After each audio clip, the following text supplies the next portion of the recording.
Okay. Hello everyone, welcome to another episode. This episode is, I would say, for me personally, an interesting one. It's, I have wondered about imagination for a while. So the title is, if imagination is not real, why is it here? You know, there's so many people who imagine. So many different types of reality, so many different types of meaning. And so imagination is like inner sight in a strange way. So the question is pretty much, why is this inner sight here? I wondered about this. As someone who personally, I can say, like in my youth, I felt I didn't have an imagination. Like I could maybe visualize like letters on walls. Like I could pass a wall and visualize a graffiti that wasn't there. But later on, years later, totally different shift. Totally different activation of just the mind by the mere shift of the psychology to itself. So for me, it's so fascinating that imagination, we're treating it, it's not real, but it is what is allowing animation. It is what is allowing our theories to advance. We are literally saying something is not real that we actually, in a subtle way, whether we close our eyes or open them, can experience. So the thing about imagination and reality is that imagination has design but doesn't have tangibility like reality. What does this mean? I could imagine, I don't know, I could imagine right now like a tennis racket, okay? In my hand, I can visualize that. I can see the design of the tennis racket. I could even visualize the tennis racket to be green with a black handle, you know? So I can envision in my inner realms right now as I'm speaking to you, I'm imagining a tennis racket in my hand. I can see the tennis racket, but I can't touch it. I cannot feel it. So imagination is not as real as reality, yet it does have content. And so it is this content where I would say the mystery of the life begins, as if all the person in the life being like, all right, I got a mind, and then suddenly being like, what is this mind doing though? You know? Now, I drew something here before giving the talk, a sort of branching out of the, a sort of conceptual branch out from imagination. But before, I want to try to relate imagination to some other terms. In Vedic thought, there's this idea that the mind... Sorry guys, this music was on 100% now, it should be better.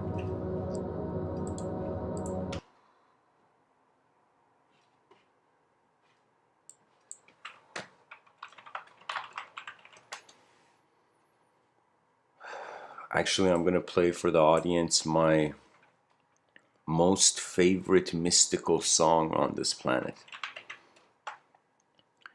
I can tell you this song, I have heard it over probably thousands of times. Okay. There we go.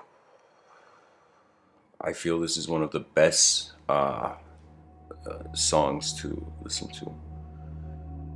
Anyways, what I'm trying to say is that in Vedic thought, they had this attitude that just like there was space before there was matter, and we consider ourselves as creatures in time, and time is the change of matter in space. So we can say that space was here before change. That means this view that space is moving from like a certain scientific angle. They don't teach this to kids in high school, like they don't teach it to people, but what it is that space, in a manner of thought, in a manner of space can move faster than light. I would say, in scientific circles that can be considered. But I would say space is not movement. It can't move. There's nothing. That means if we consider space to move, that means the matter is the stillness. One thing in this universe has to be kept still in a dualistic system. So if the mind, like space, was here before matter, or let me say it like this: if space was here before matter, the mind was here before the body, which all our definitions of reality arise from. That means if you don't have a body, then it's like nothing is real.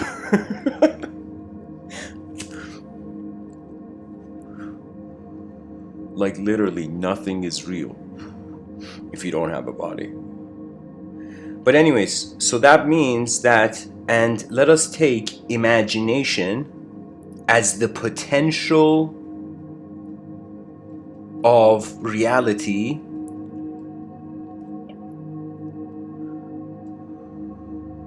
and reality as the kinetic display of imagination. So imagination is like the is like for a slingshot, or if you were an archer, it's the bow. Imagination is the bow. That means when someone imagines, it's like an archer pulling the string of the bow back. Then, when you want to compare it to reality, you let go of the bow. Pow! The imagination just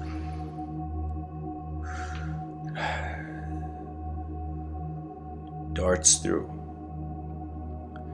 So what I'm trying to say is that imagination is the potential of reality. It's potential reality. Like this was in one episode I did something great. I said reality is free imagination.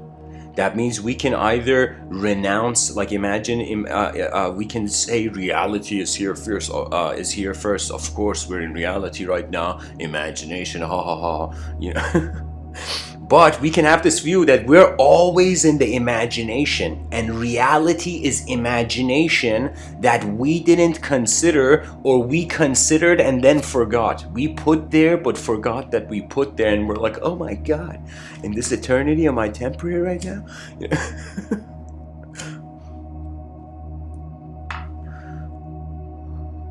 And I feel this is a huge question. It's like everybody, we live in reality, we speak that way. Like right now I am speaking to you in reality, in the conscious waking state. But it is so fascinating to me that all this reality, like a planet in like empty space, it's like the idea of me is in empty space right now. It's like what is even what is real to me is like standing in nowhere. So technically now here, nowhere is now here. We have made nowhere into now here. That's the human story. It used to be nowhere, but now we're here. So, if imagination is not real, why is it here? It could be that reality is imagined, and if reality is imagined, then we have to study the nature of imagination. What that means is it's like if you see a masterpiece painter, let's say a master painter, and it's like you see the first painting and you're like, who drew this? Oh my God. And then you, let's say, find the master painter, and you see the master painter is painting, and you see the master painter draw another painting. Oh my God, who drew this? Oh my God, like it's blowing your mind. But after some point, it's not the painting that fascinates you. After you have gotten fascinated by the artwork, you get fascinated by how the artwork came about. And I would say after we can say, now that we're fascinated by reality, we have to wonder how it came about, and we inevitably go back to imagination. So technically, it's like a child doesn't have a name, then the parents imagine a name, and they're like, yeah, this is our child's name, So imagination is naming reality. What we are calling unreal is actually making the real for us. It's a subject noticing itself as an object, but because it was a subject, it can't be an object. Because it was a subject first to itself, it can't be an object. So I would say that we don't have the ability, even as a human being, to, I would say, know the physical. It can't make sense to us. That means it's as if like there has to be a viewer, there has to be a conscious viewer. Right now we're treating it as if atoms have taken a long time to hold hands, and now atoms are looking at themselves. We're pretty much electrons looking in the mirror. But we are not seeing electrons. And hence, either the mirror is wrong, or we were never electrons. We were never a definition in a changing world. For me, if any system, it's just cruelty. It's cruelty to put a box on a person's head and not like take it off. I wouldn't say not take it off, but not, okay, here. There's some people, like there's the Spartan parenting method where you just throw your kid into the forest, and when your kid kills a wolf jumping backwards, and then you're like, okay, that's my boy. Then there's a method where you don't even throw hardship at the person. It's like you don't even challenge the person, you just tell them and they just know, they just get it, you know. Not everything has to, of course, have a journey to it. You know, this is why I don't like when people say only hard work, hard work, hard work. I'm like, oh my God. It's like every mule that has been chasing a carrot on a stick has been saying hard work, you know. So there has to be an additional dimension, and that additional dimension will technically, if we treat it, let's treat like the idea of ourself as an invention. And so is an invention in reality, is an invention of reality, the idea of self. So we are wondering, I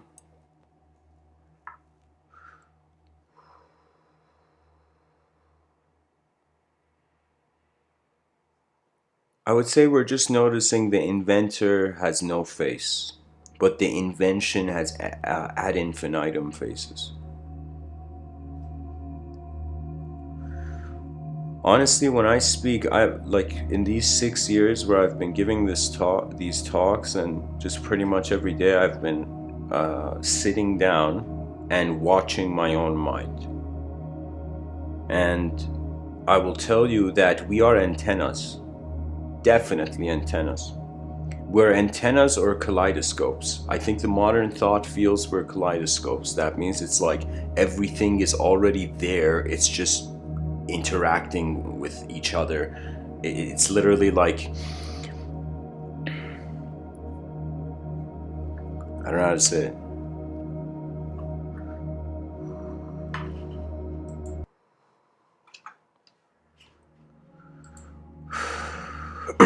Okay, chat section.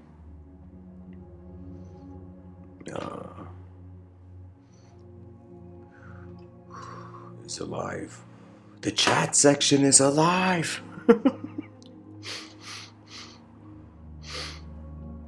Yeah, guys, imagination, it is confusing because it has to be. Because we are dismissing it. So if there's someone in the room, let's say you're with your friend, person A and B are in a room sitting, okay? Now, if person A sees person B, but acts as if person B doesn't exist, there's gonna be this eerie feeling of like confusion, you know? And the thing is that imagination exists, but it exists to the solo viewer of the moment.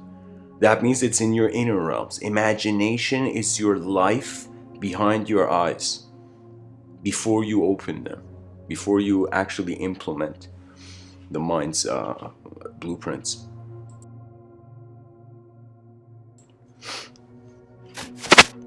I chose this picture of a match. And first of all, I'd never seen something this zoomed in of a match, but I really feel imagination is like this.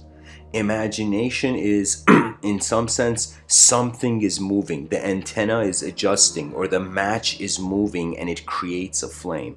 Now, what's interesting is that when the match moves on a surface, bits of the match break. So look at this picture right now. It's literally like the match, the red part of the matchstick is sacrificing itself for the flame. You know, it's literally becoming the flame. It's as if giving something from yourself to see something. So it could be that, for example, I'm sitting here saying all this stuff, you know, but anytime the inner realms are active, it's literally like the match being moved alongside a surface. In deep sleep, we can say the match comes off a surface.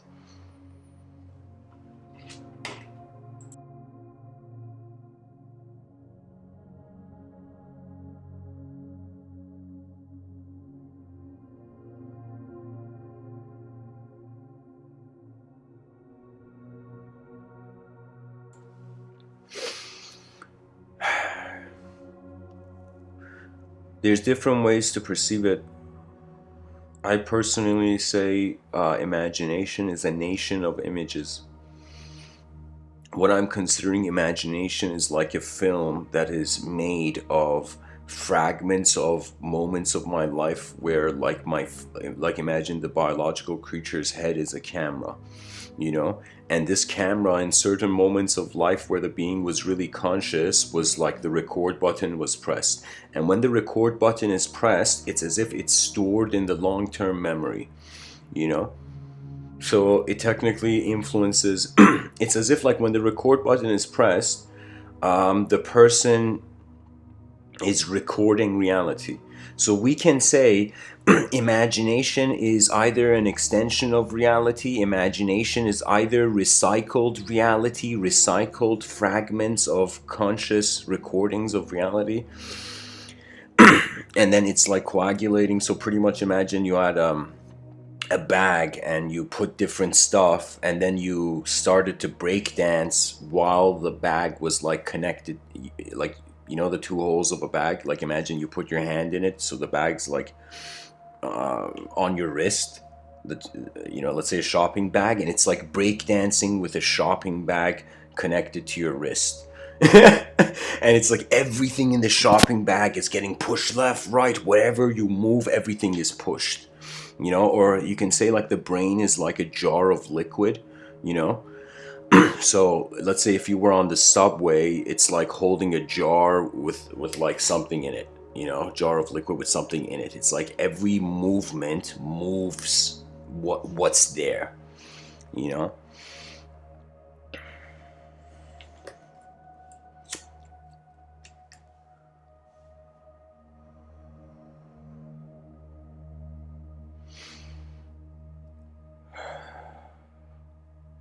Reality is instantaneous access to form, to something. Aristotle, this philosopher, ancient Greek philosopher, he says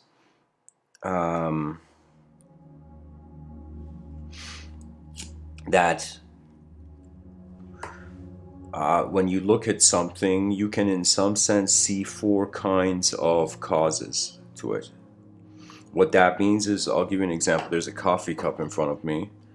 There is the formal cause, which means you look at something and you just see its shape. So like, what is the purpose of this cup in front of me? It's just the shape of the cup. It's a cup because it has the shape, you know? So that's like the formal cause. Based on the form, the phenomena is being a causal position just by having a form. The other Aristotelian cause was the material cause, if I remember correctly. And what it means is it's literally the substance. So this cup is a cup because a cup is made of, I don't know. I mean, usually a cup is based on the shape, but it's just, let's say this is a cup because it's made, it's like paper and plastic, and it's the Tim Hortons cup. Like just the substance is suggesting its causal value. Then if I remember correctly, we had the formal cause, material cause. what were the other two? The terms. There's the efficiency.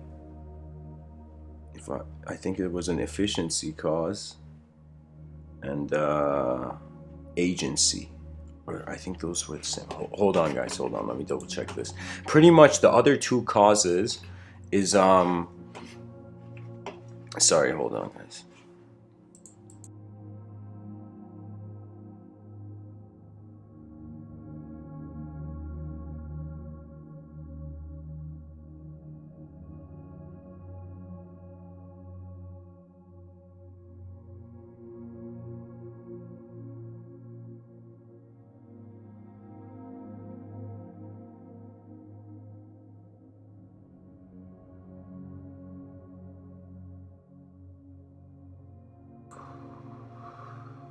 Excuse me.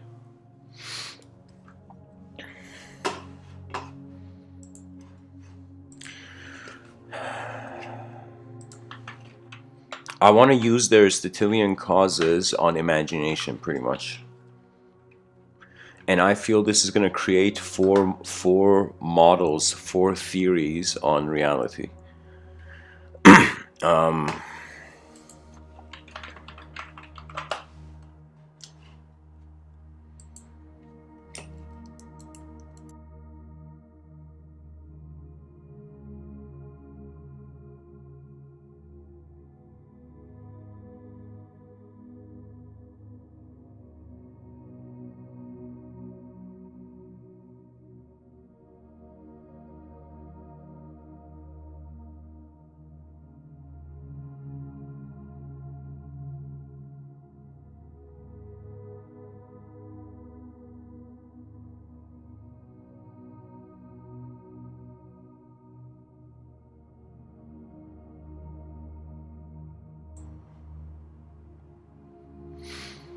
First of all, guys, Aristotle says the ideal man bears the accidents of life with dignity and grace, making the best of circumstances. So technically, we're here trying to make the best of our imagination. I want everybody to look at the screen. You might not be able to see it, but perfect. Anybody who looks at this picture, you're going to understand the Aristotelian causes very simply. Okay, so you see the example here is a table. You see it's a table because of the material it's made, the material cause. You see the formal cause, it's a table because it has the form of a table. You see it has an efficient cause. In some sense, it was made by an agent, made by a carpenter. Do you know it was made here not because of itself, because of something else? And then the purpose of the object, you can say it's what the object is used for. So for example, here it says dining, right?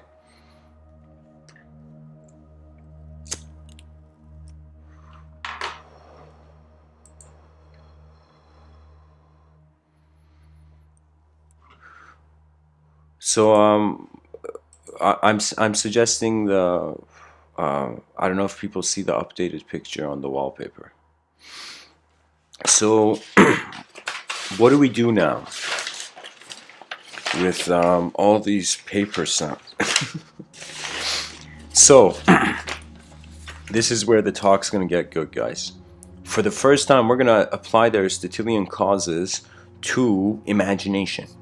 And this really, it's not, you can say it's not an object, but let's try to see if in some sense how could be applied to imagination. Now, because we're in a world where there's a mainstream and there's a common agreement on what the word means, I gotta read what Saint Dictionary has to say. Imagination, it's a noun, the faculty or action of forming new ideas or images or concepts of external objects not present to the senses. The ability of the mind to be creative or resourceful, the part of the mind that imagines things. So let's go with the third dictionary meaning definition of imagination. So it's some, for now we have to, because we're stuck being animals. So imagination, we have to say it's part of the mind. Okay, it's something that's happening because there's something here. So it ultimately has to do with how we are a thing, uh, uh, uh, as a position. It just technically, because it has the imagination has to do with the thing, we can't apply the causes to it. So let's say the formal cause of imagination. That means right now I visualize in my inner realms. What do I visualize? Let's say I visualize like a mini pyramid, like the pyramids of Giza. Let's say I'm imagining right now these 3 pyramids, just miniature version of them, as if like if you could shrink the pyramid size, and just see that hovering in the air. Okay, whatever. Let's say I see a cube. Let's say I'm imagining like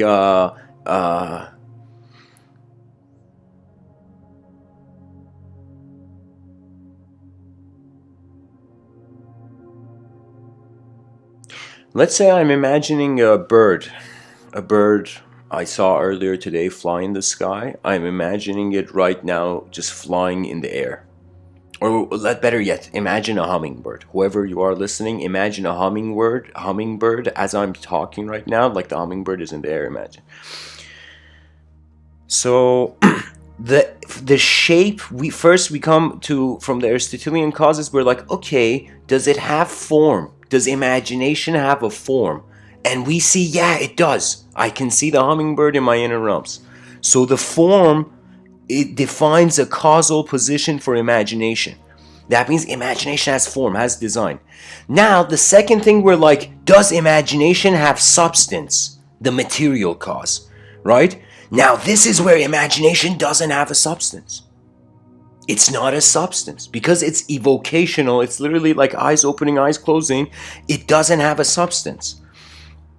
It's not, I can't touch that hummingbird in my imagination as I'm visualizing it in the room right now.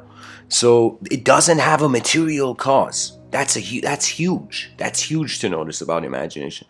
Now, the second thing, we go and we're like, does it have an efficient cause? Okay? That means, was imagination put here? That means imagination, as if we will never figure out what imagination is here, but whatever put it into motion knows why. Do you know? It could be something like that. So I would say the efficient cause argument for imagination is God's will.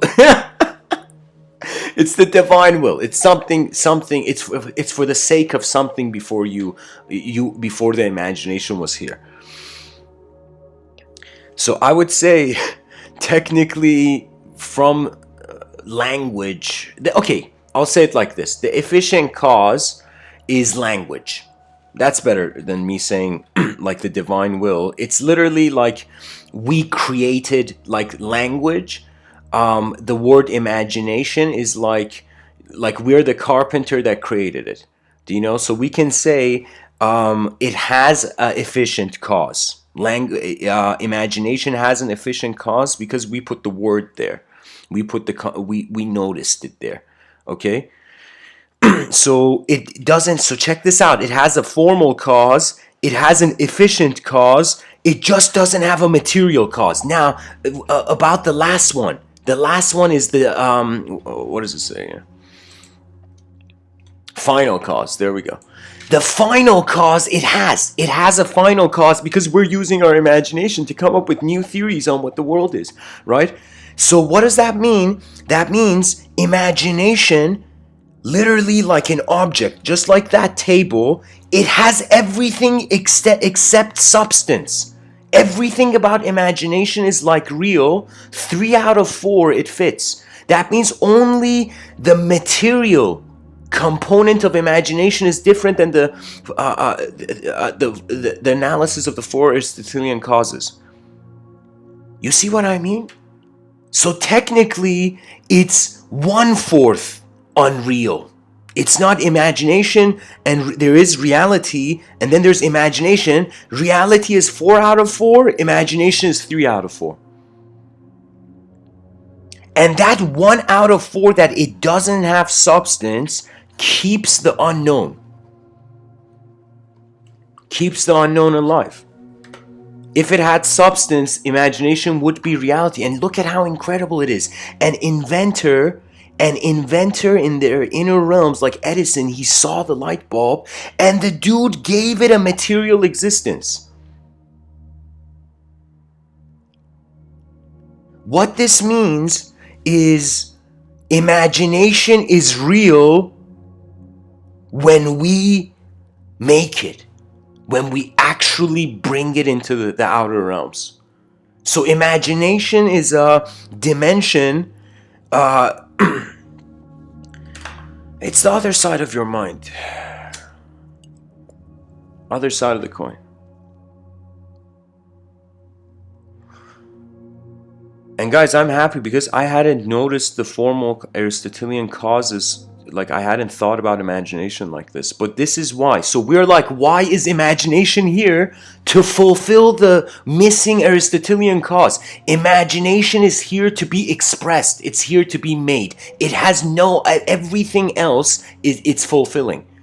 It's fulfilling the formal cause, the efficient cause, and the final cause. Just the material cause. We have to make it. So the purpose of man's mind is to build what doesn't have substance yet. And I find it makes sense, because why do we have physical bodies if we were to just be imagination? Imagine you're like, okay, I'm just imagination. It's like, how people doubt reality? Imagine you doubted reality like you doubted imagination. And at the end you realize they're just symbols, and at the end of the day there is just one moment of energetic expression taking place.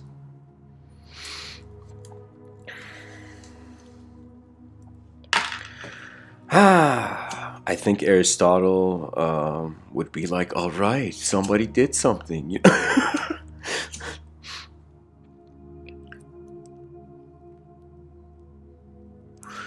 So, what does this mean? This means that we are 8 billion creatures on a rock in the middle of nowhere.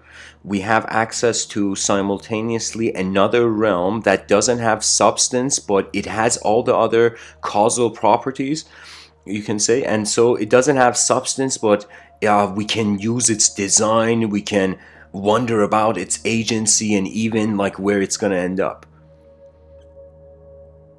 So imagination is 8 billion antennas which are living in the signal. This may be a strange concept, but imagine the antenna was like where the signal was. The signal didn't have to travel. The antenna was like literally placed where the signal was starting from. Do you know? Therefore, the antenna would think everything is instant.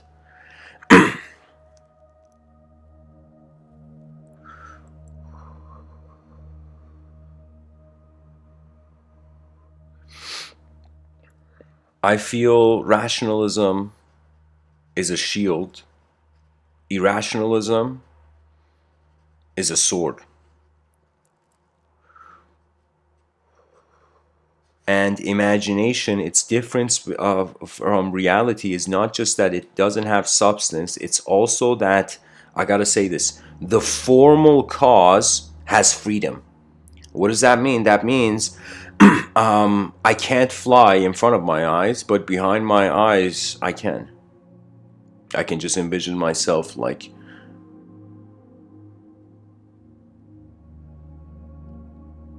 I don't know, like hovering in the air. It's as attention, you can move instantaneously. As a body, there's a delay.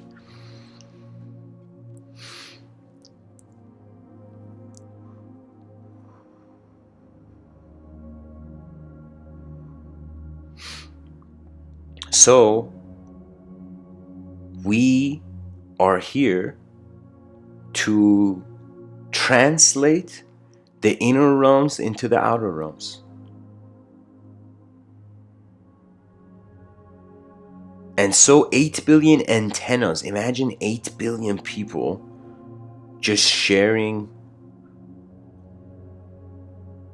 I mean, it's very complex because, of course, there was something here I wrote. I flipped the page, I forgot to mention it.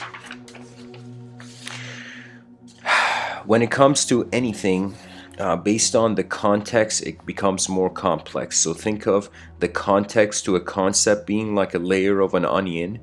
And the more onion layers you have, the more the concept is complex. The more the concept becomes multidimensional. If we were to add an onion layer to this whole idea of 3/4 of imagination being real, like reality, it could be the implication that what we think is reality is actually imagination. So 3/4 of reality is imagination, technically, we can say. That means either imagination has one thing missing or reality has 3 things missing, you know?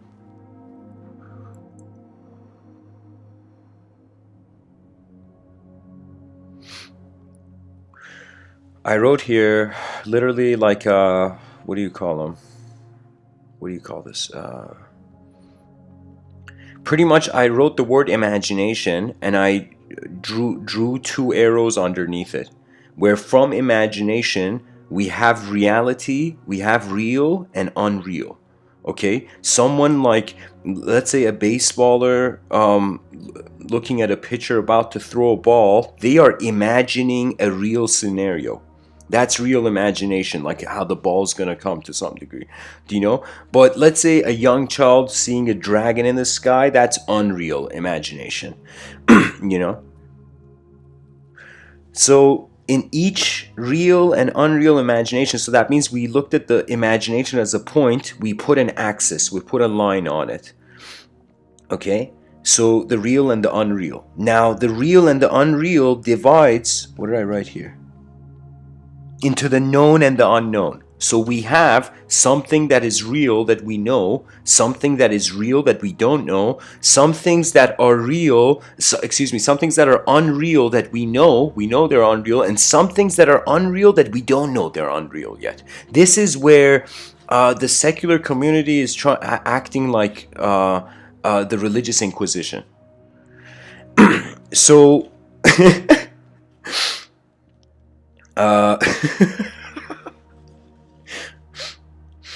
so imagination divides between the real and the unreal. Each, the real and the unreal, both of them divide, again, 2 arrows from each word, into the known and the unknown. And from each of the real known and the unknown real, and the unreal known and the unreal unknown, each of these then branches out into simple and complex. And then from the simple and complexity, you go to form and formless. There is so many ways of imagination's movement. It's like a tree that endlessly branches out.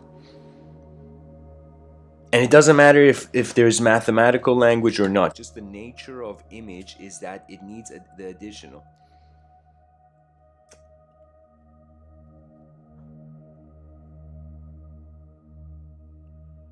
So it's incredible. The species has realized it doesn't know anything, and that's why it has an ability to know. That's why there's still something to do. Can you imagine, like, imagine an extraterrestrial came down, like an alien came down, and it said everything, all the truth. It spilled all the beans of like galactic function and whatever, like universal truth and whatever. And then we're like, gosh, why did you spoil our universe for us? But honestly, and if we make contact with an alien that has shape, that literally makes no sense when we're minds. So we can never make alien contact as bodies. It's like it doesn't make sense even. technically human beings, like one child born in one part of the world and another child born on another part of the world, let's say for a second we put aside their physical shape and appearance and whatever, you know, their minds would be so different, where literally every person is an unknown mind, so technically every person is an alien to everyone else. It's just a strange place. That's it. It's a strange. This is a world where its meaning was imposed. It was put there. That means it's like nothing has to mean anything. It is put there that nothing is suddenly led to something.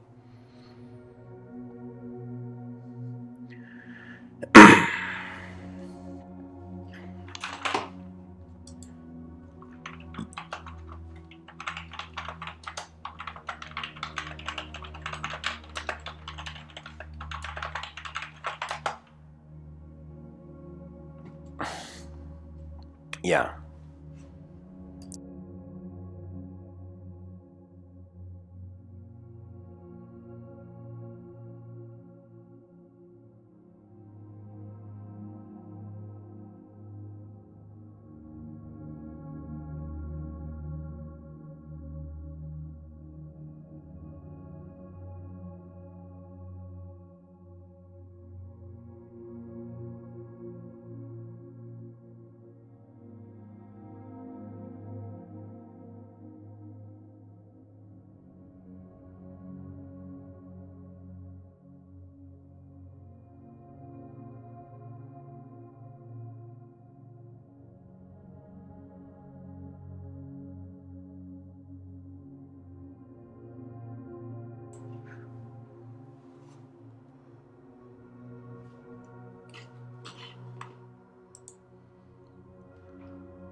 Okay. Jacinto says, sorry to interrupt. What's the image about? The table and saw it before. Yeah, it's the Aristotelian causes, Jacinto. The Aristotelian causes. By the way, anybody listening, I'm responding to the chat section here. Yeah, it's pretty much like. Here, let me make it easier for you.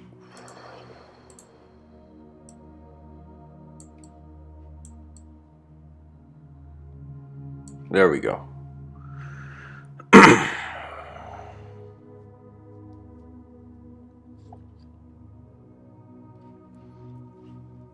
Okay, guys, back to the back to the topic. So, imagination. We have considered it as, I would say, the best in all these years of living on this planet. I will tell you the best way I've concluded imagination.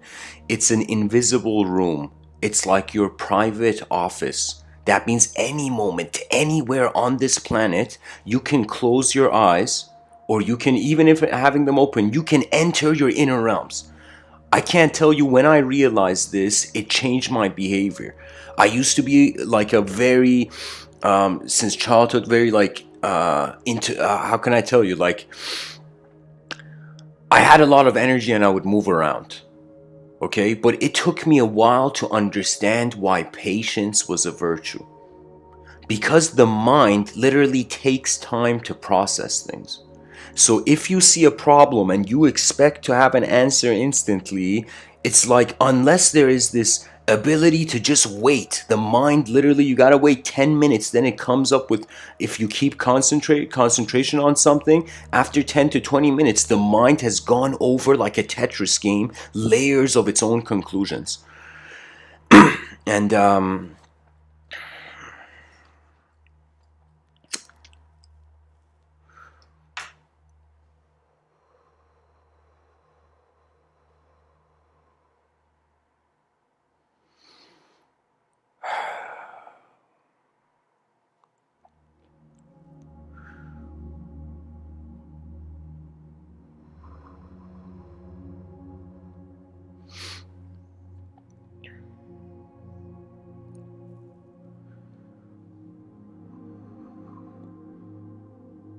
I was speaking to someone the other day, and I was telling them how in my inner realms I move as a geometrical shape. The imagination, if it's treated as a room, technically it means it's a space. And space is the permission for movement. That means you can't move if there's no space. Imagine you're in a crowded room, you can't move, you know? But if you see space in the room, and it's the same with the mind, if you uncrowd your mind from all the ways you have held reality as a fixed image of a linguistic image, you'll be fascinated that really what is imagination is like an ocean, and what is reality is like an iceberg, is an iceberg in the ocean. I'll give you an example.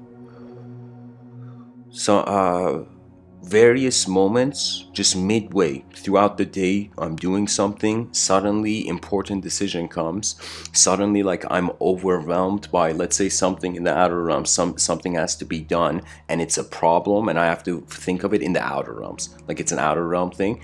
In that moment, I just sit down, stop moving. Literally, I make my body as if it's an object I put on a table. Just like how I'm putting this cup on the table, I put my body on the earth like an object, as if where I don't really need to pay attention anymore to it. The point of it is just to keep the body, I would say personally, but of course there's the lotus position is there for a reason. But I would say keep your spine straight and just sit down somewhere very simply. In my inner realms, think of it this way. In your outer realms, you move as an object. In your inner realms, you move objects. You move, you're, okay, here. What's another way I could say? Right now, even right now for this talk, even from the beginning of it, there was a feeling of silence, and then alongside there being just a subtle rhythm, or imagine like in the distance you're seeing a river move, but it's imagery, river of imagery.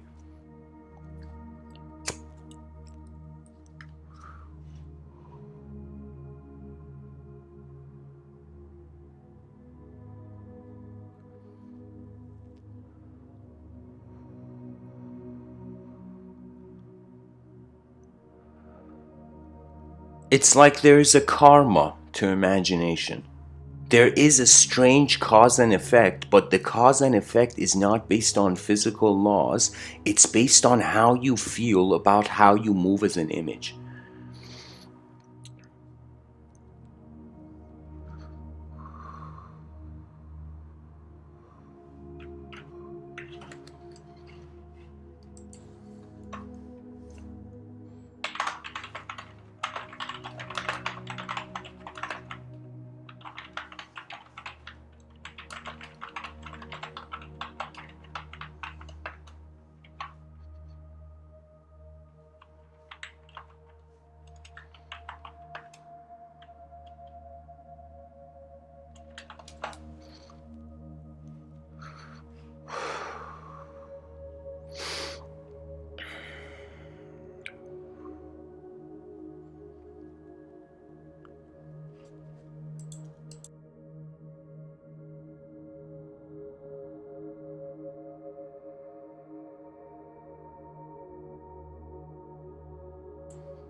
Right now, am I imagining my reality? Or am I realizing my imagination? I don't know.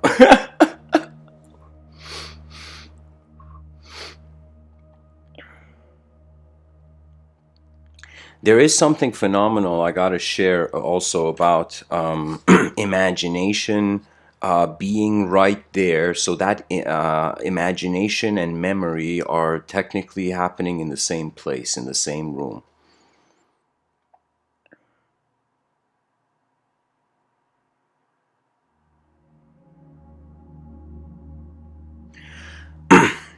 Oh wow, what an interesting question. So guys, I want to pause the talk here. Jacinto says, what do you think of diving into imagination naked? My friend told me that you need to have an armor or let's say a submarine, something like protects you from things or ideas you could catch that are bad. First of all, great question, and I have answers for it. From my own experience, I have answers for it. First of all, you got to realize imagination is, think of it, three basic dimensions a human being has to, a creature has to kind of entertain. One dimension, reality. One dimension, imagination. One dimension, void, emptiness.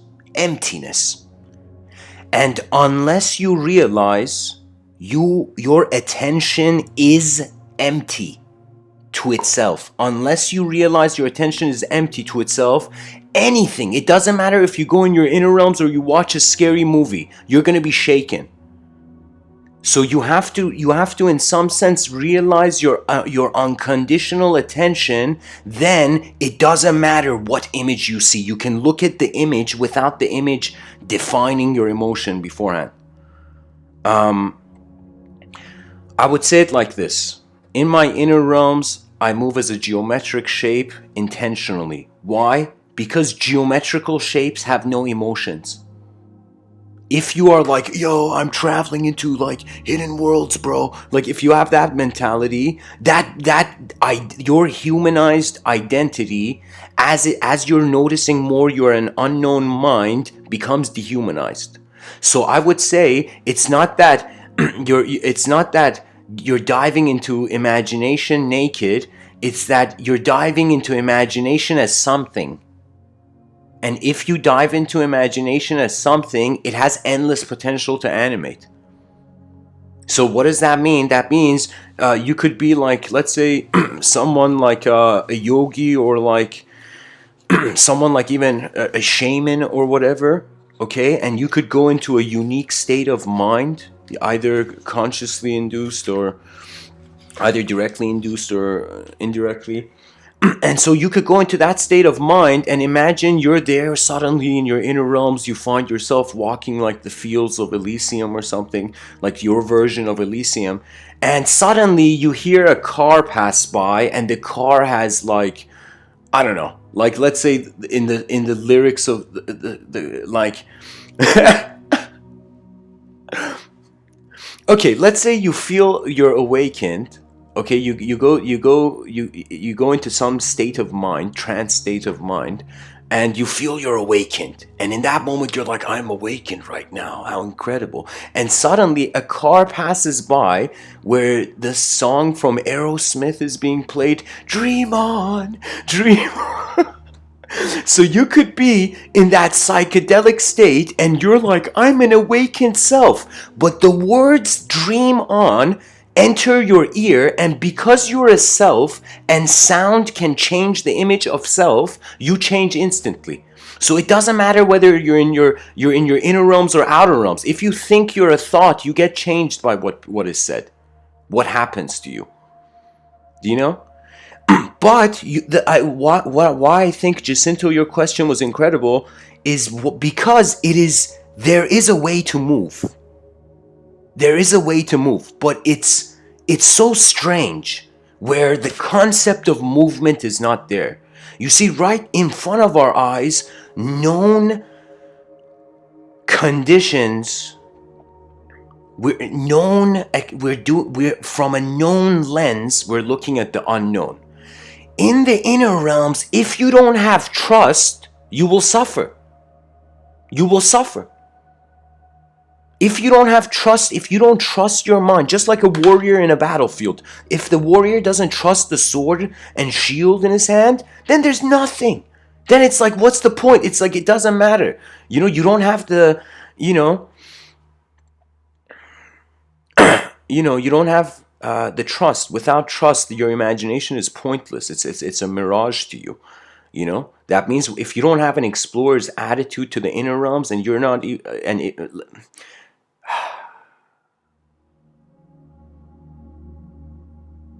We're in the world once, we need to explore it.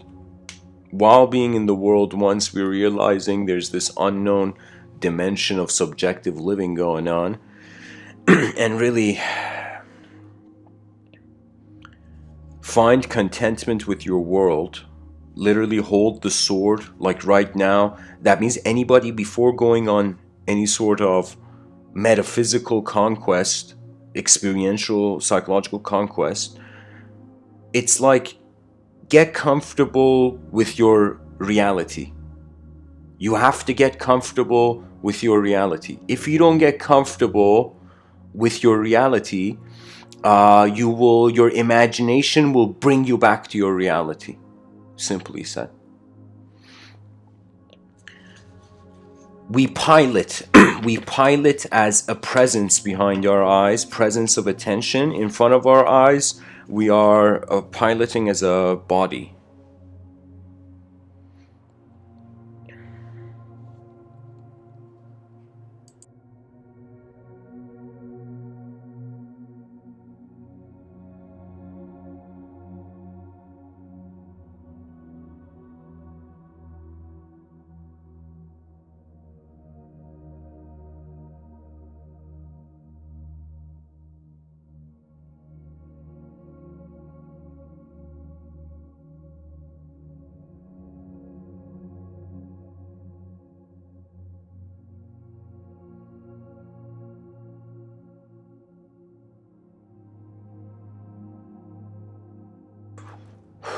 I feel everybody should treat their mind as if it's a gift from the universe.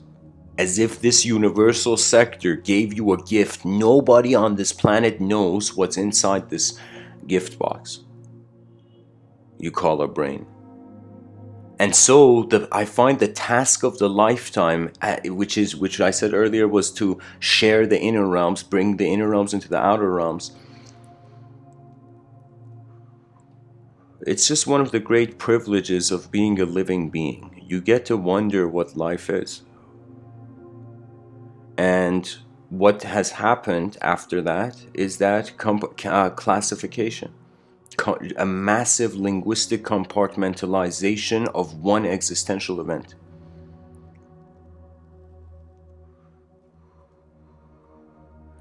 And the most important thing about imagination, guys, you don't own it. You don't own it. It's not you. If you realize this, you don't get touched by thought. I'll give you an example. Imagine you have someone, let's say a group of celebrities are walking by, you know, or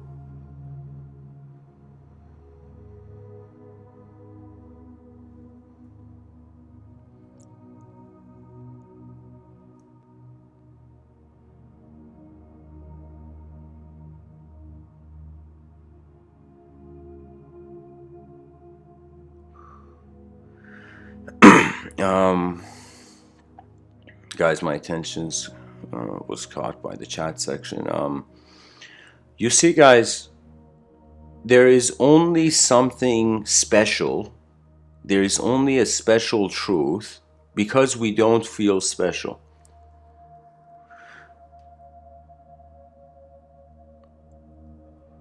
It is more than a counter response to the way you're living. I would say the true realization of the mind. That means, think of it this way. How are people comfortable moving their body? That means the moment you accept you're your body, you don't think about it. You're just it. Do you know? The moment you accept you're a non-dual being, you're just it. Do you see? It's just the nature of attention. Your attention is like a glass orb. You go on you go in one ideological room, you take the color of the floor of that room. So glass orb going over different colored surfaces, attributeless beam of, let's say, spotlight of attention journeying over on the surface of a rock.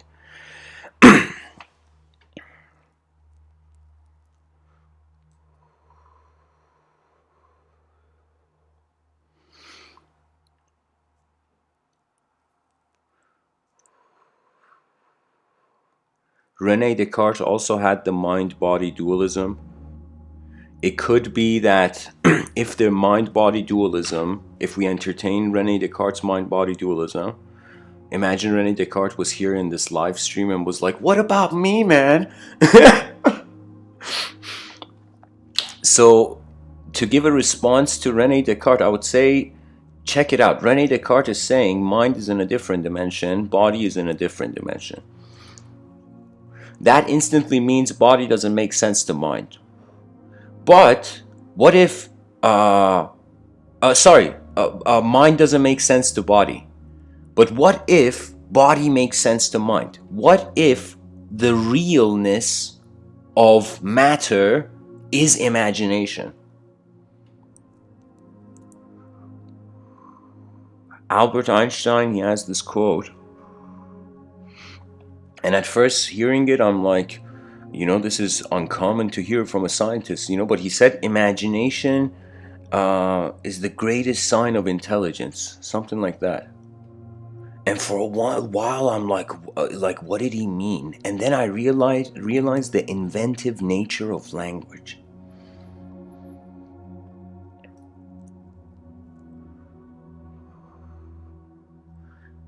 I have experienced my inner realms. I don't call it imagination anymore. My inner realms, they have a weather.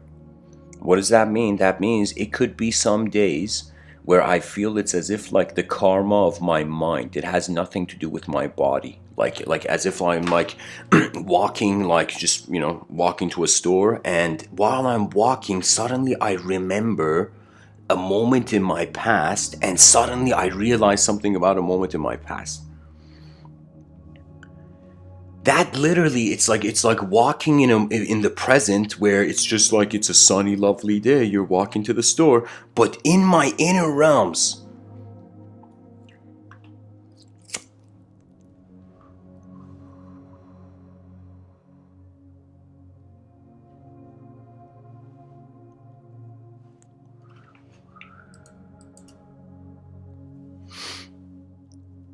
suddenly, I don't know, an emotion from years arise. Sometimes I feel we're such advanced beings that a person could be emotionless in a moment. Let's say you go through a breakup or something, and you're just emotionless in that moment. Your emotions don't release from the inner realms into the outer realms. But then years later, suddenly that emotion, like out of nowhere, just, shoots out. And I find this is where I would say the Western culture has surpassed Eastern culture. In Eastern culture, there is such a, not all Eastern cultures, but I'm saying there is a discipline comes first, then freedom. Because discipline comes first, then freedom, discipline commands the organization of the emotion. So I'm saying that in the eastern part of the world, people were allowed less to be emotional. Their emotions were more managed, But I would say in the Western Enlightenment, emotions were released. Emotions were given freedom, as if like we are one species on this planet, and it's as if this species was like, all right, we're gonna implement two tactics, literally like, two strategies. One strategy, we just maintain like the organization of the shape, like we act mechanical. In the other, we act the opposite of mechanical, which is animal. That means I would say there freedom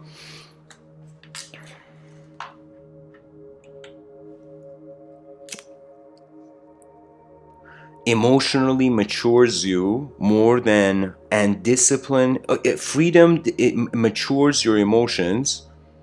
Discipline matures your matures the intellect, let's say.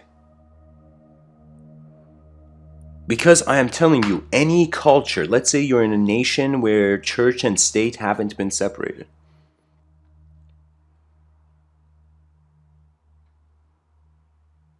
there literally isn't ideological freedom, so all you can do is like a robot, just keep repeating the order.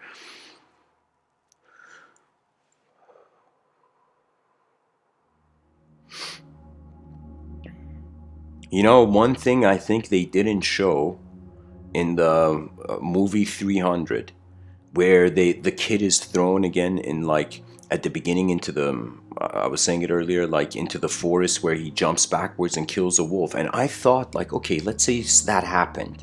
Let's say you were that kid. Your first thing would be not to actually attack. It would be to observe. That means, like, the Spartan parenting technique of throwing the child into chaos. Like, there was a chance the child could die. Like, that was a possibility. Like, the wolf could have attacked the child before the child could do anything. But there was also the fact that the child would suddenly realize, oh shit, there's a totally another landscape and an experiential dimension to life.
All right, guys, I'm stalling here. Let me just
Okay.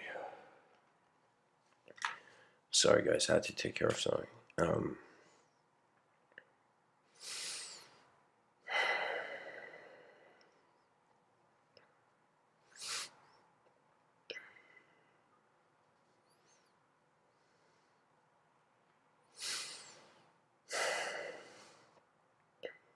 We are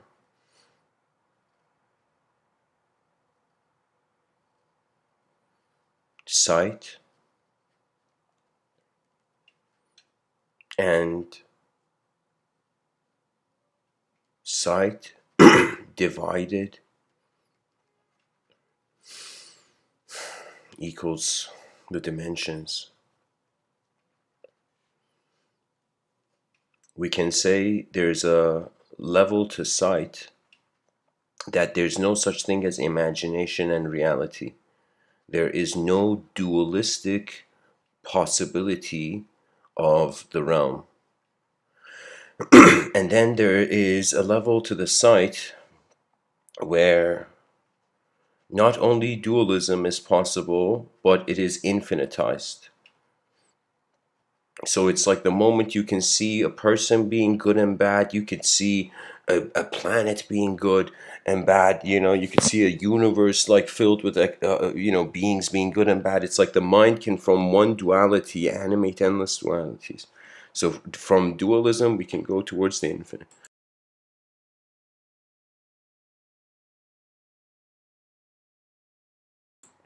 So technically we are left with seeking the infinite in the outer realms,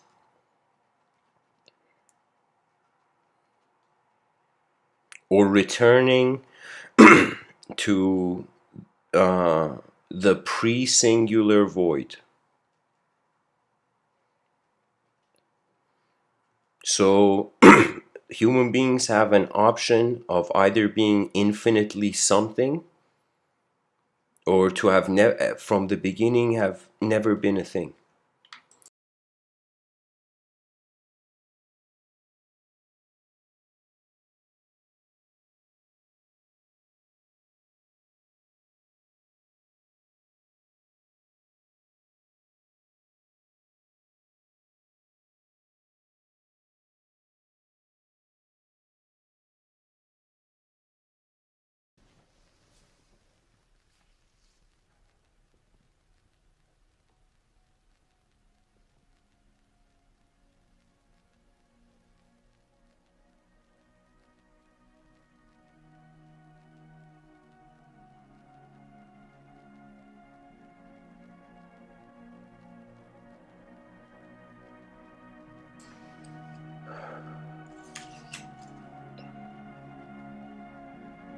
Because we don't know if imagination is real or not. And it's the same with reality. We don't know if reality is real or not.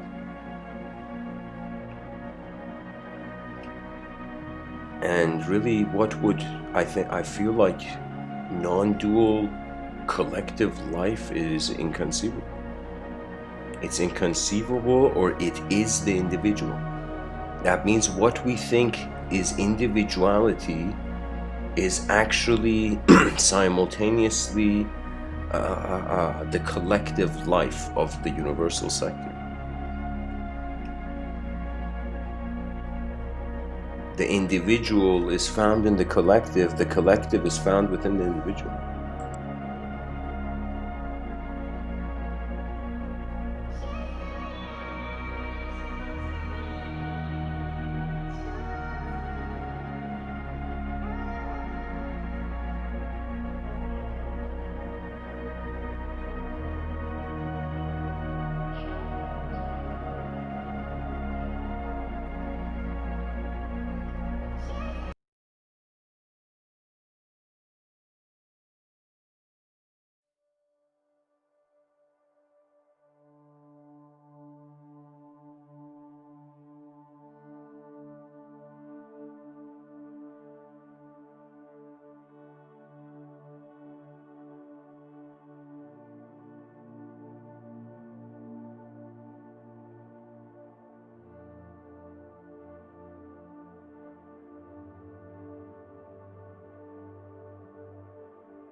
Sorry guys, there's too many interruptions in this episode, but bear through it.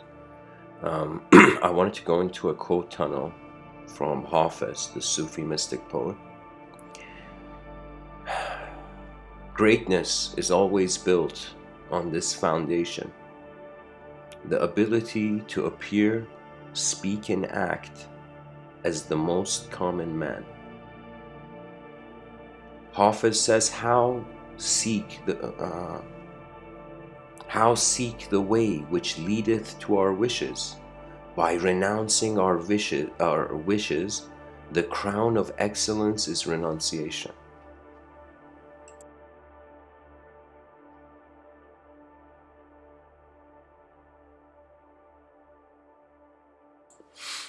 Hafiz says, we have not come here to take prisoners, but to surrender even more deeply to freedom and joy. Hafiz says, now is the time to understand that all your ideas of right and wrong were just the child's training wheels to be laid aside when you finally live with veracity and love. Hafiz says, laugh because that is the purest sound. Hafiz says, the only friends who are free from cares are the goblet of wine and a book. Give me wine that I may for a time forget the cares of the world.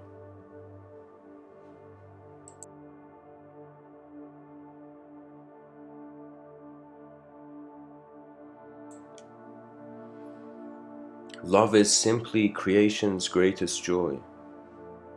Hafiz says, run, my dear, from anything that may not strengthen your precious budding wings. Run like hell, my dear, from anyone likely to put a sharp knife into the sacred, tender vision of your beautiful heart. Hafiz says, remember for just 1 minute of the day, it would be best to try looking upon yourself more as God does, for she knows your true royal nature.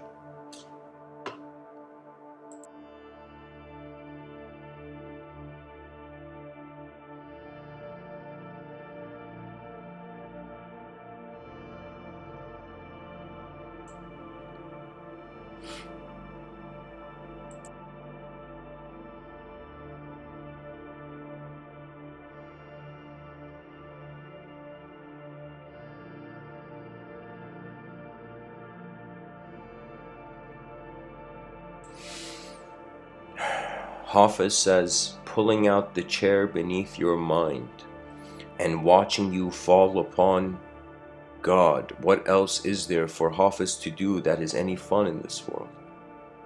Hafiz says, grieve not because thou understand not life's mystery. Behind the veil is concealed many a delight. Hafiz says, I'm in love with every church and mosque and temple and any kind of shrine because I know it is there that people say the different names of the one God.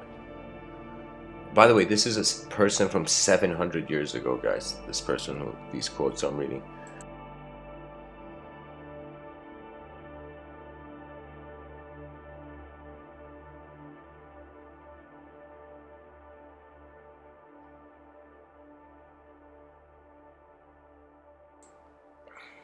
Hafiz says, fear is the cheapest room in the house. I would like to see you living in better conditions. Hafiz says, let tenderness pour from your eyes, the way sun gazes warmly on earth. Hafiz says, all these words are just the front. What I would really like to do is... Okay, I think the rest of this quote is a bit extreme. All these words are just the front. Hafiz says, be content with what thou hast received, and smooth thy frowning forehead, for the door of choice is not open either to thee or me. Hafiz says, after all this time, the sun never says to the earth, you owe me. Look at what happens with a love like that. It lights up the whole sky.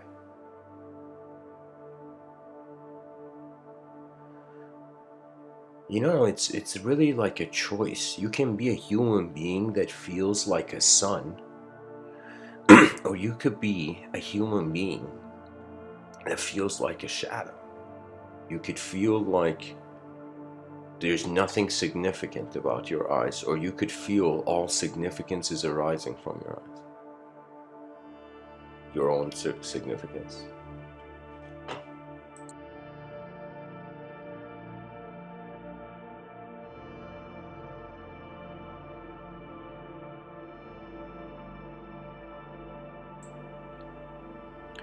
Hafiz says, if, like the Prophet Noah, you have patience in the distress of the flood, calamity turns aside and the desire of 1,000 years comes forth. This could be like a very unique correlation that the more still, silent, and patient they are, the more deeper impressions, the more deeper the waves are, the longer the waves of the imagination are becoming. Imagine, like, unlike gamma rays, like radio waves, which could be, the wave could be really long. So it could be that the more quiet, still, silent, and patient the person is, the wave their antenna signal is more, maybe. I don't know.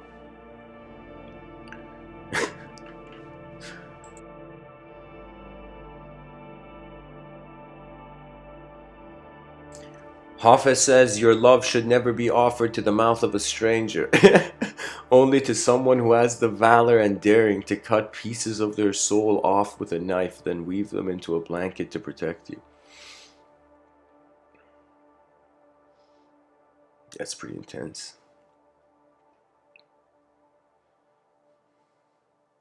I would say pretty much it's just like because we want the species to be victorious, we're pretty much just making bunkers. It's like everything is a station. In Sufism, they had this view that there were stations to the soul. And and I would say it's like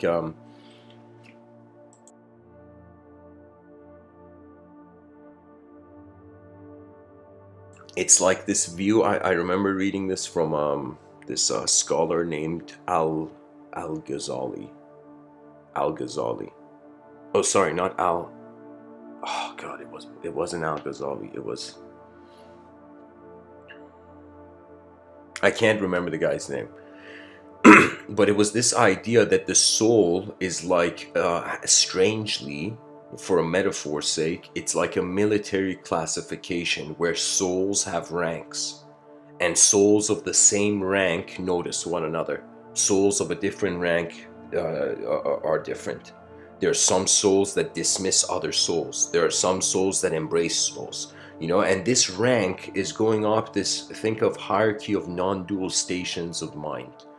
So you see, it's like right now, like the example for military would be there's different people in different ranks, but this would be there is different states of being in different dimensions.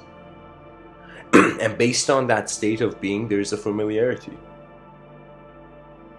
And really, it's just what pattern is entertained. That means if you like, if you're an artist, you will understand people who are artists, on a different level. If you're like, I don't know, if you're a warrior, you'll understand war on a different level compared to the average man or something.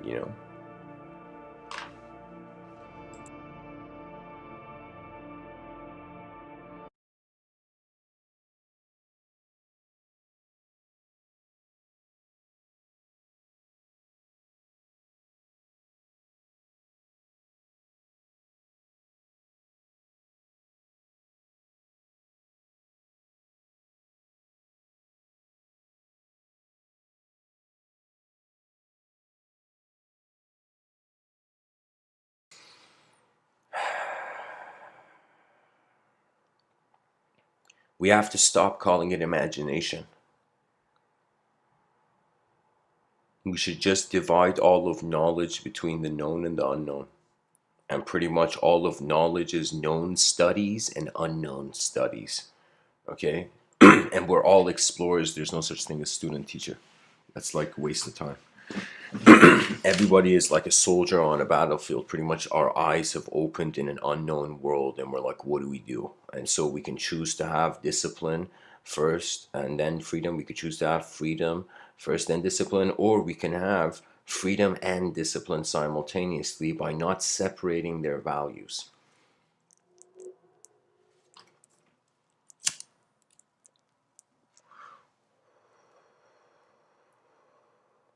It's phenomenal. In front of our eyes, like I remember being a kid and being fascinated by telekinesis, the ability to like levitate things. Like like and honestly, it's because I was a lazy kid. I was lazy. It's like I wanted things to come to me rather than I go to things. And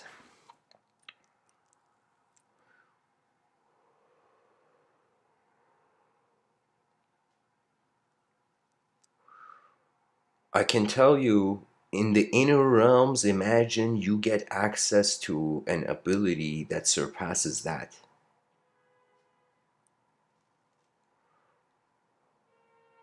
In your inner realms, you can change the world and then move in it. And honestly, I really feel like any person who sits down, thoughts are like moving in the air. Thoughts are moving in the air. Imagine right now, we don't see Wi-Fi waves, okay? There's a lot of the unobservable universe that we call it unobservable, we can't see. But it doesn't mean it's not there. Now imagine thoughts are like particles in another dimension that are simultaneously going through you. That means imagine where I'm like, I suddenly get a thought, oh my God, how about like, I don't know, uh, uh, uh, bubble vehicles or something like a random idea. Where like just like how you blow bubbles, you can create vehicles that way, man. It's like the idea just is there. If the idea is like a bird flying in the sky, you notice it. That's honestly what the inner realms is. And anybody who tries to own the idea, you just get disappointed because life changes. It just goes forth. Life is like a film, and there's so many ways, so many actors that haven't even been born yet.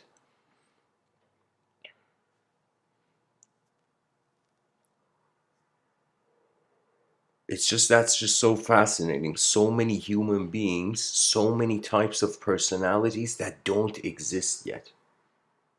It's just like the potential of the world.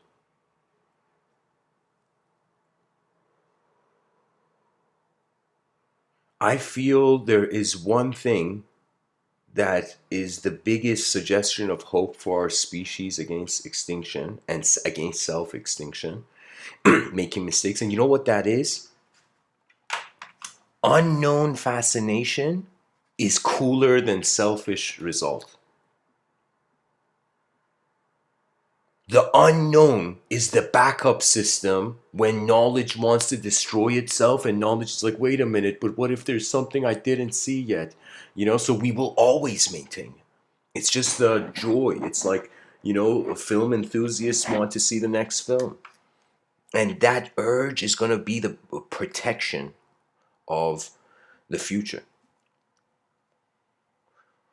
Because the mind has an ability. You could just endlessly have reasons not to do things.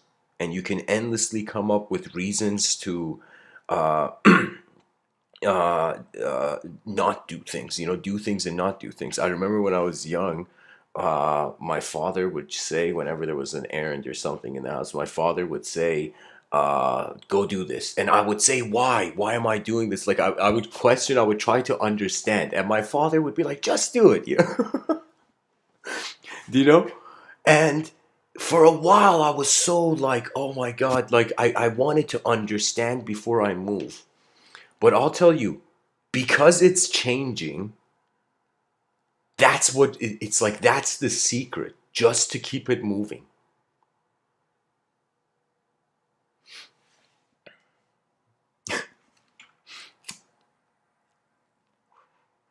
It's as if the person's like, why should I live like this? You know, or why should I live, or why shouldn't I live? And someone's like, just live, man, just live and see what happens, you know? And because it's also the case that whatever philosophical idea we have on it, if we don't move the outer realms, nothing happens. I could sit here like for years being like, hey, advanced civilization people, you know, what if we try it? What if we see what it's like? You know, but if nothing happens in the outer realms, then it's as if the outer realms doesn't feel it deserves something better. There's something in poker psychology where a poker player who hasn't earned their money properly, like in a just way, where their conscience is resisting them, it's like the person who is, let's say, gambling not with their own money. It's like there was this professional poker player. He was saying some poker players come to the poker table and they don't even realize it because they feel they don't deserve the money they have. They subconsciously are losing. They are actually losing. It's as if their soul is trying to get rid of something that doesn't belong to it, even though the mind's like, yeah, it's mine, you know? So it's like there was something like that, and I think really our species, if it doesn't shift out of the story of civilization it has told itself, it cannot get rid of the guilt. That means it's like we will hold ourselves back because we're like, we made a mistake, you know, in the space-time continuum that's endless.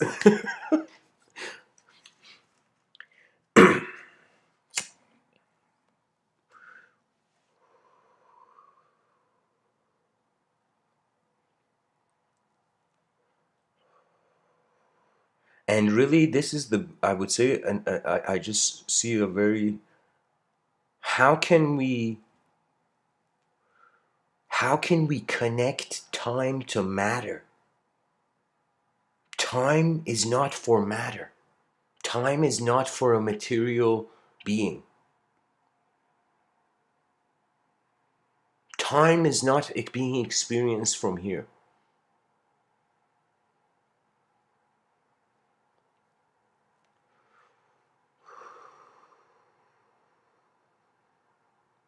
And you know, it could be like, I sometimes think like it's like a meaningless endeavor to try to index the whole universe to find a general truth to it. It's like, sorry, to find an average truth to it.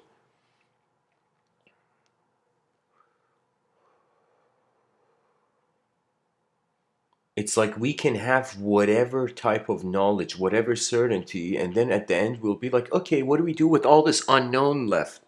You know?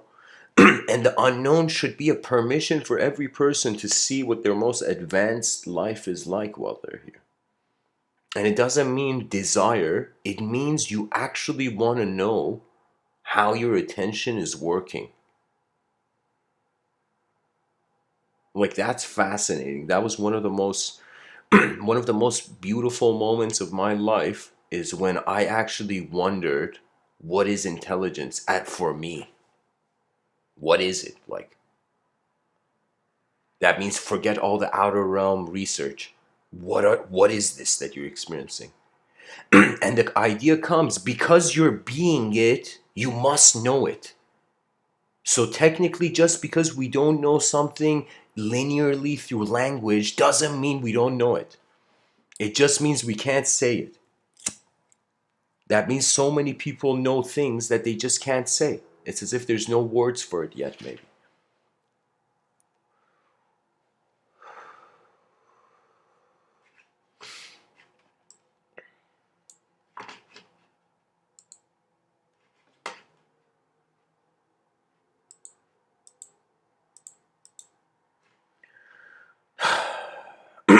Hafiz says, I once asked a bird, how is it that you fly in this gravity of darkness? She responded, love lifts me.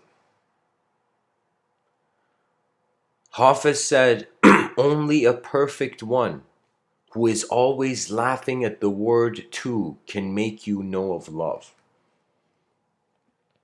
Hafiz says all your wounds from craving love exist because of heroic deeds.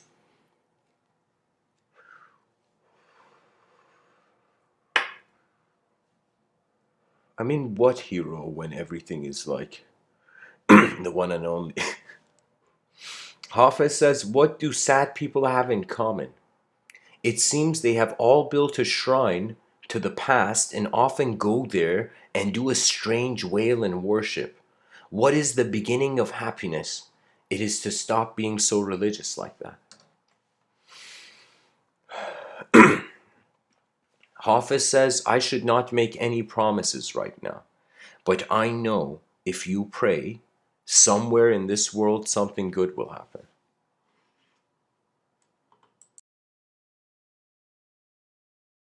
Some chaos theorist mathematician is like reading this quote and being like, no way, the butterfly effect. People caught onto it early. Hoffa says there is no pleasure without a tincture of bitterness. Hafiz says, I know you have 100 complex cases against God in court, but never mind, let's just get out of this mess.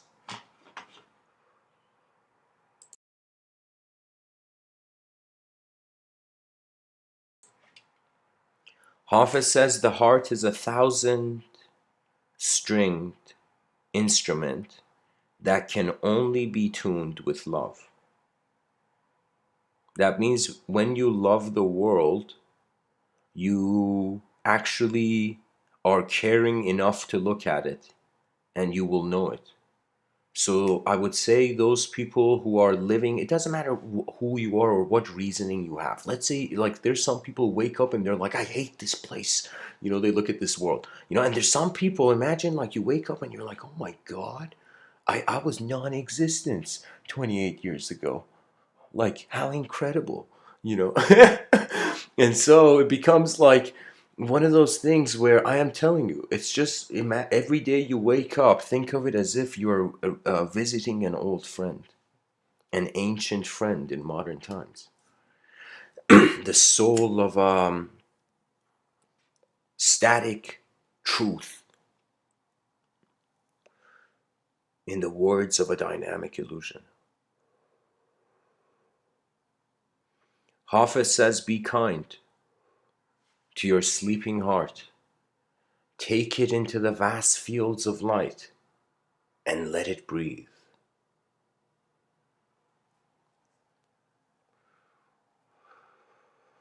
Hafiz says, I rarely let the word no escape from my mouth because it is so plain to my soul that God has shouted yes, yes, yes to every luminous movement in existence. Hafiz says, you yourself are your own obstacle. Rise above yourself. Hafiz says, carry your heart through this world like a life-giving sun. Wow. What a quote. Can you imagine? Can you imagine going into like a shopping mall yoga class, or a meditation class, and it's like, all right, everybody, right now we're all gonna carry our hearts through this world like a life-giving sun. Give it a try.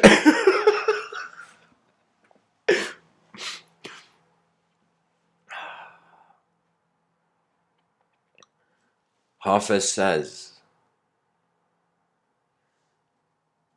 on the holy boughs of the celestial tree, high up in the heavenly fields, beyond terrestrial desire, my soul bird a warm nest has built.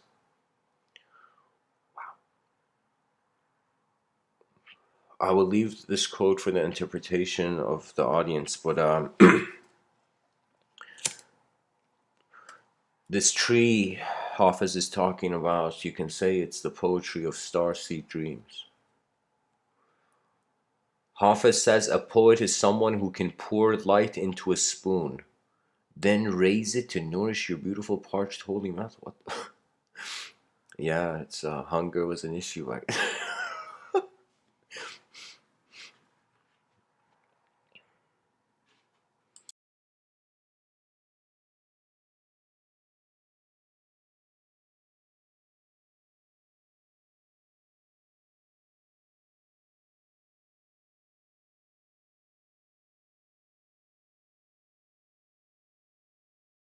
There was this view, I would say, where ignorance was a disease. So maybe Hafez is feeling like a doctor here. Hafez says light will someday split you open. Hafez says let's get loose with compassion. Let's drown in the delicious ambience of love. Hafez says your heart and my heart are very, very old friends. Hafez says true art awakens the extraordinary ovation. Hafez says thou learnst no secret until thou knowest friendship, since to the unsound no heavenly knowledge enters.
One final quote from Hafez. He says, how do I listen to others? As if everyone were my master speaking to me his cherished last words.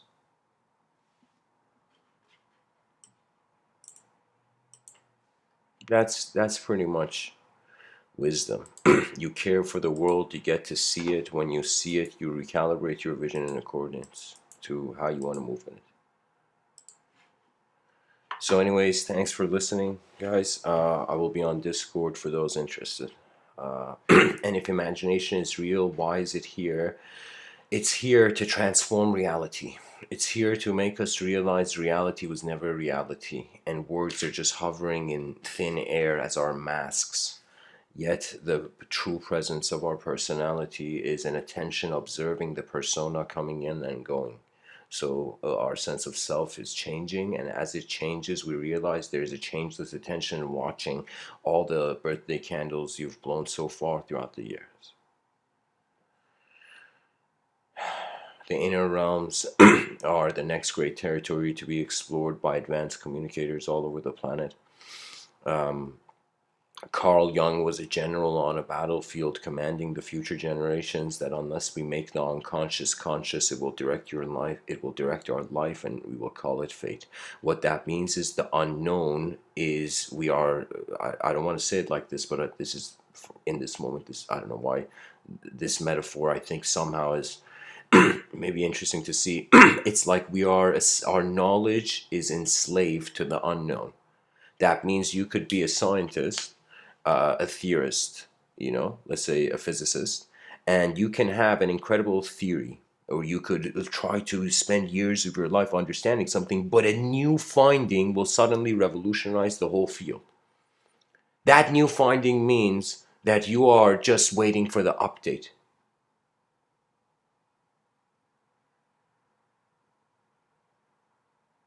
Imagination is what allows life to be more than itself. Imagination is how reality changes. So you can say moving reality, dynamic reality is imagination. Static imagination is reality. Booyah. So thanks for listening, guys. I'll be on Discord for those interested. Blessings.